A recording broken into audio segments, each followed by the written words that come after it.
the Domestic Draft Podcast. I'm Evan Bierman here with Dan Slowick. Dan, we're going to be talking baseball today. I'm super excited. But first, let's hear what you're drinking. Yeah, the baseball vibes are high right now. The stove is hot. I am drinking a New Zealand IPA from a brewery here in San Diego. We call it North County San Diego, which is probably 35-minute drive north of the city. The brewery is called My Yard Live Beer Company. It's an interesting name. I'm going to talk about the brewery a little first, and then I'll go back to what exactly the beer I'm drinking. But the name, they're trying to be as straightforward as possible. I like their story. Two lifelong friends have done business before. They've done business in the music industry. It's Mark McClary and Jamie Minotti. And they, through their travels and working, kind of realize when they go to festivals, everyone kind of breaks out and finds their beer garden. Or if the kids, they have kids, they go find kind of like the kids zone. And they had the idea of creating this brewery restaurant all in one, playhouse where families and people can go and they could have a good beer, but their kids can go and also hang out and have their food. And if you look at their images of this place, of their place here in San Marcos, there's an adult playground outside, a kid playground outside. There's yard games. There's a stage for live music. So it's just, I think it's everyone's dream, right? Is to open up a place like this and have them hang out. And they also are a brewery. So the beer I'm drinking, it's the New Zealand IPA, like I said. It's a 2021 medal winner at Great American Beer Fest. They utilize Southern New Hampshire or Southern Hemisphere hops from New Zealand, and it gives it notes of tangerine, mango, and a touch of pine. It's got a 3.8 on Untapped. It's called Flight of the Kiwis. And I got to go up to North County and check out this place, My Yard Live. It sounds awesome. Evan, what are you drinking? Yeah, it does. I mean, love a family-friendly brewery for sure. So I'm doing the New Glarus Spotted Cow. I feel like a lot of people around the country know about New Glarus Brewing. New Glarus in Wisconsin, population 2,266 people. That's all that lives there. But I feel like everyone around the country has heard of this brewery. But New Glarus itself, that village, the town that surrounds it, it was named after the canton of Glarus in eastern Switzerland. So it's a little Swiss town up in northern Wisconsin. Community was founded in 1845 by immigrants, from Switzerland. So very, very small town, but New Glarus Brewing, they produce roughly 236,000 barrels of beer. It's 12th in total sales volume for a craft beer in the country. So, they're a huge name in the brewing community. They've received various awards as well. 2018's top 50 U.S. craft breweries by the Brewers Association, and they also won Best Drink in Wisconsin in 2009 by Bon Appetit. So a little bit ago, but it's a great spot. It started from this small space, small, population in New Glarus, and it's blown up. It's known around the country. And I kind of feel like that story is a little bit similar, to our next guest and his company, CODIFY. We are joined by Michael Fisher. He's the founder of CODIFY. You can find CODIFY on Twitter at CODIFY Baseball. Michael, thanks so much for joining us. Thanks for having me, guys. Real quick. Yep. I got the Hey, Mango Haze from the Big Sexy Brewing Company in Sacramento. All right. And thank you for the excuse to get one of these. Nice, how would I say, velvety wave of mango nectar co-mingles with the hazy malt base. Okay, that's all I got. All right. That's all I got. You're going to be a regular on this podcast. Coming for our jobs. No, it's all yours. Ooh, that's really good. Yeah, it sounds good. So we know CODIFY, Evan and I, because we're avid sports fans, right? But to the average fan or somebody who hasn't heard, how do you describe what CODIFY is and what it does? Well, CODIFY started out with in the banking world, helping faceless people make billions of dollars, which got old fast. They paid the bills, but not very fun. Not great getting up every day. I was commuting to the city, San Francisco, and just, my God, I mean, every year worked was 5 years out of my life. Okay. That's fine, because like you, I'm a huge sports fan, been a huge sports fan my whole life. And but you couldn't get into this industry. You couldn't. I met a guy that worked for the Padres. He's like, yeah, I went to Yale, went to Brown. I got a double master's degree. Oh, what do you do? Are you working in the front office? Like, well, I'm the 4-string video guy. My God, you just couldn't get into it.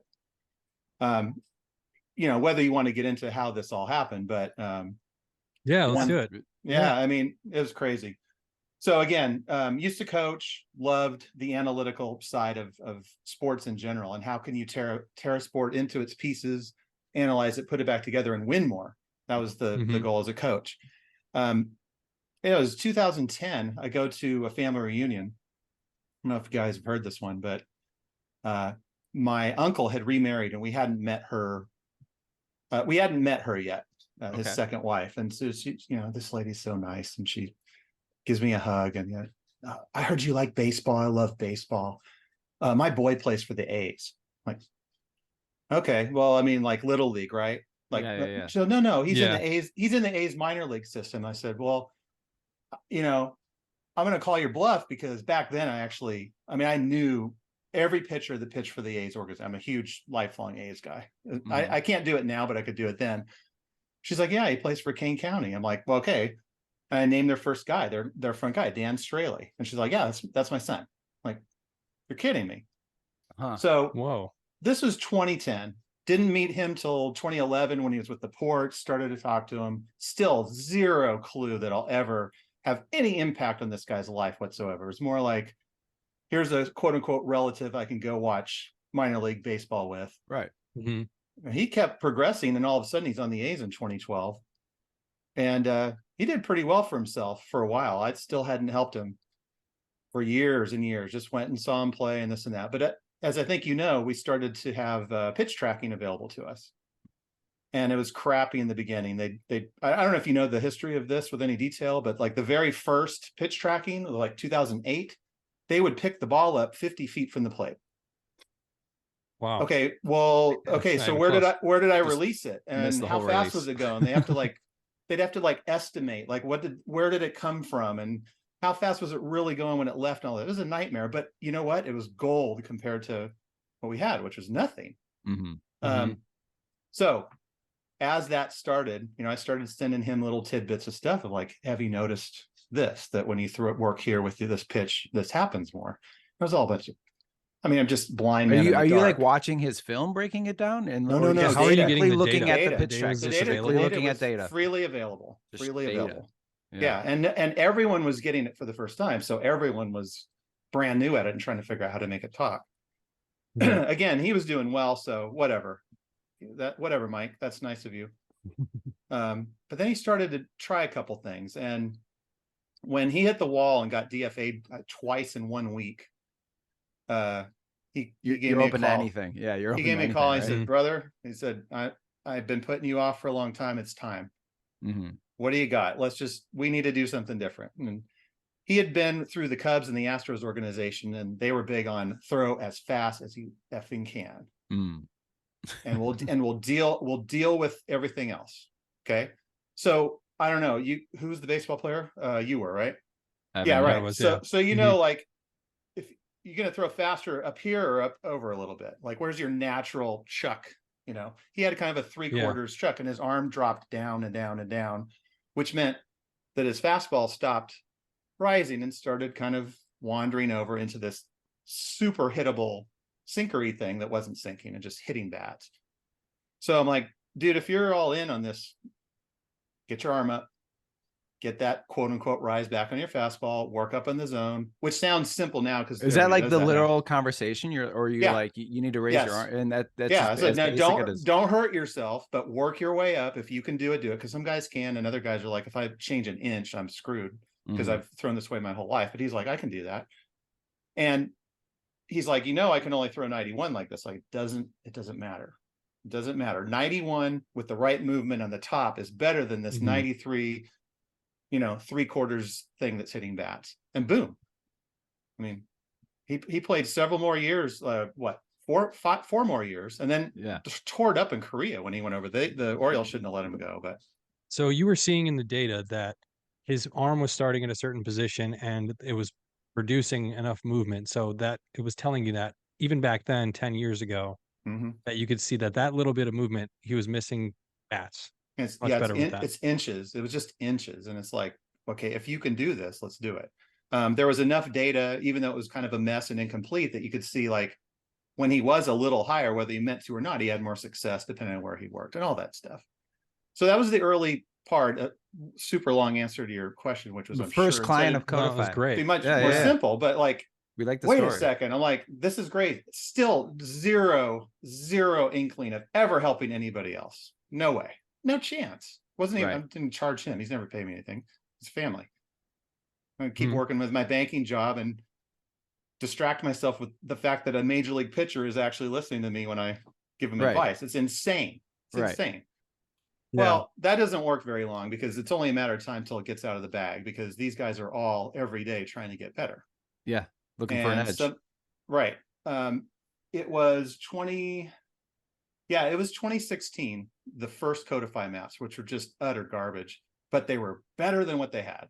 And he Mm. started following them, and one day somebody saw him, and it just took off. And Sean Doolittle started using Tommy Malone. Blake Trinan was just a monster. That year he had where he gave up 7 earned runs, that was CODIFY Yeah. maps and a healthy Blake Trinan, and just monstrous. And so you And were then like finding this data and putting it out on like Twitter, right? And just for like anyone to look at it, or you were doing it on the no, website? no. If a client works with me, they get their maps privately because we don't want the hitters to see it. Got it. Got it. Okay. But it's all individualized. That back then was rudimentary compared to now. But it was still the same concept of how much can we learn from this? There's only, I don't know if you know this, there's only 750,000 pitches, which might not seem like a small number, but it's not that big of a number when you start going, okay, how many times did that guy pitch to that guy? And now it's like, oh, well, he only threw 34 pitches to that guy. So how do I Mm. learn from that? And the teams, and I don't blame them, but the teams are more like, well, this is what happened. It happened, so it must have been good. And it's like my stuff is more like, let's look at what happened, try to guess what's going to happen next, which is, it sounds similar, but it's totally different. 3-1, Straley throws a fastball down the middle. Carlos Correa laughs and doesn't swing at it, and it's right down the middle for strike 2. It's like, is that a good pitch? No, don't you ever throw that pitch again. You got to Yeah. find a way to do that mathematically and turn it back into something that the pitcher can use. So that's why CODIFY is a bit mysterious. Dan and I trying to look for information, on CODIFY, things that we could use as talking points on this show, even, and it's hard to find because your website pretty much directs you to Twitter, Yeah. and the Twitter page, it's a little bit mysterious. It just says, "Hey, DM us if you want to work with us," and I think that plays into, oh, what is CODIFY? I really need to, dig into this and look more at what you got. And it makes sense that you don't want all this data to get out to the hitters because that will just kind of All right. change and make it harder on you guys. But yeah, I know, small sets of data. It's really interesting how you're able to create these heat maps Mm-hmm. as well. And so um, you mentioned some of the names that you've worked with over the years. What kind of players that are in the league right now are you working with Can you on a say regular basis? Can you Yeah, say? let's open up my anyone on the Chicago Cubs? That's our 'Cause team if on this not, we need podcast. to Yeah. make a phone call. Have them right. start Well, I have to DMing. look at my banner just to cheat because I have a mixture of public and private clients. There's guys who are like, a lot of kids are afraid that for the teams to know I'm helping them, which is really sad. And some of the older guys are just like, yeah, it'd be better if I just didn't let that out of the Yeah. So bag. is there like kind of that like gray space where Yes. maybe you have like a minor leaguer who hits you up, but once he gets there, he drops you because he doesn't want the team to find out, or they just like don't want to know that they're getting this help. They want to just say it's all on them. Right. I shouldn't say back in the closet. That I don't mean anything by that, but they don't usually go back into the closet. Once I worked with CODIFY, it's kind of like, okay, well, Yeah. they don't go back. But there are a lot of minor leaguers. They're like, is there any way you could help me, privately? I'm like, yes. Was But there you really got to look in the mirror and ask yourself, like, who's looking out for you and what is going on? But it's just the way, this is the way of the world. It's just the way baseball is. And yeah. it's a huge hurdle. It's a bigger hurdle than the math. The math is, I mean, math is tough, but I know how to handle the math. It's this whole dynamic of like the team coaches, many of them are competition rather than allies, which is crazy. Hmm. Because Yeah, it's interesting that it's specific players like reaching out to you for the data rather than, the San Organizations. Diego Padres, you right, know, working with you directly and saying, just work with us. I'm right, really surprised that hasn't happened yet. I kind of feel like that might happen in the future if you were open to that. I don't know that you would be yeah, because this is a thing that's blowing up, and you guys were on the MLB Network, so a lot of pitchers, I'm sure, if not all of them in the MLB know of Codify. But I want to go back to because you were on MLB Network. Was that something that you could have ever envisioned when you founded Codify in the first place? For Oh financial no, banking. Yeah. no. This is all crazy. Don't want to be like dramatic, but the truth is, every damn day, I wake up and I'm like, this is insane. Pretty crazy. This is insane. I Your mean, DMs because are Major League Baseball you players can't like, hey, believe you want to help me out? my Yeah, phone. It's like, what are these people doing on my phone? These are right. like my heroes. I mean, I followed baseball since I was a kid. I had A season tickets when I was 8. So was there as you were So like explaining the year of like Codify, I believe it started in like 2003, right? As the financial banking, but you were saying maybe around like 2010 is when it really started. Was there a year where it was just like the cat was out of the bag and you could not no, answer people fast enough and you're like, all right, this is it? there weren't any maps until 2016. 2016. Yeah, And and that was the I year? think Doolittle, Trinan, Malone, 2017. You know, Doolittle and Trinan were both all stars the first year they used it, and then it kind of went. Word I of don't really mouth. turn I don't turn so many people down. I've turned some people down. I have the initial interview and just like, here's how I can help you. You don't, it doesn't work for everybody. Every guy is different. You can't believe, like, it takes like 4 questions to find like this guy's different than anybody I've ever talked to. That means the way I help him is different, and I have to figure that out. And that's not my background. My psychology background isn't. Sure. That's not what I've done. But guess what? I have to be good at that for this business to succeed. So that's been a big challenge. And there have been some guys who are like, well, I know where my stuff works and this and that. Like, why are you calling me then? I mean, just Sure. go, God bless you. I mean, I want to help you, but there's one guy who's like, well, I know I can throw in the red on your maps and succeed. I'm like, but why would you? why would you want to do that? I'm not sure I understand. I'm So on there's your still team, like brother. I'm on your side. I'm not, this Yeah. isn't like some weird thing like where I want the you to fail. the Yeah. analytic stigma is still kind of there in baseball where players are Yes. kind of like, no, like let me just play Well, ball kind of deal and I can well, just do it. it's funny, how often do you hear that where they poo-poo the analytics, but then they describe their process of how they think about it in their mind. They're thinking about it analytically, just different. They're not sitting with a calculator or computer, but they're still thinking about the way the ball moves and all that. They're That's a coming lot to of you what for the confirmation, what is it? Confirmation some, bias. They're looking for you to say, "Hey, you're really good here," and stick with yeah, that, I think. 80 But per well 85% of a typical guy calling me is like, yeah, that's blue, I didn't really know it was that big, or I didn't know I could work over there.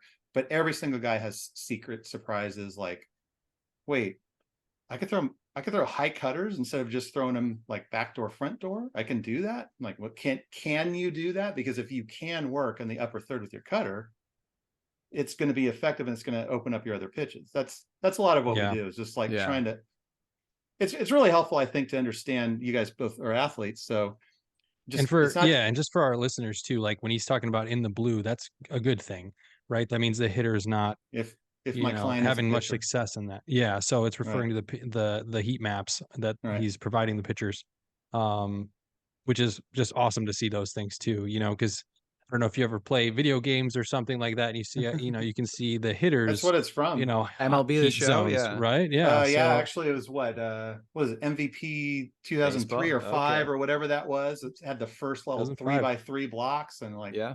okay. And Yeah, Straley was like, I see these fan graphs had some kind of like runs per 100 per 3-inch square, 6-inch square, and he's like, could you make these but just with me, not the history, but like predict it? And that's where it came from. wow. Eh, And these take into account like other factors, right? It's not just the Mm-hmm. subset of, pitches that the pitcher has thrown against a certain hitter. Like you said, it could be 20, Right. 30 pitches that they've thrown. It also takes into account weather and other things as well, or Yeah. Basically every year I try to break it, and like during the year collect information of like, how can this be better? Weather is something that just recently went into it. It's not so easy at Wrigley, but like, hey dude, is it blowing 20 miles in or 20 Yeah. miles out? And that's Mhm. pretty tough. I don't know if you know, but umpires are hard to do because you don't know the umpires till an hour before the first game of a series. Okay. Like, Oh, no one knows it, like anyone. They lock it down, which is really interesting in this day and age. But you know it for the second game and the third game. You know which way they rotate, and you can do that. But it's pretty tough for the first one. Mm-hmm.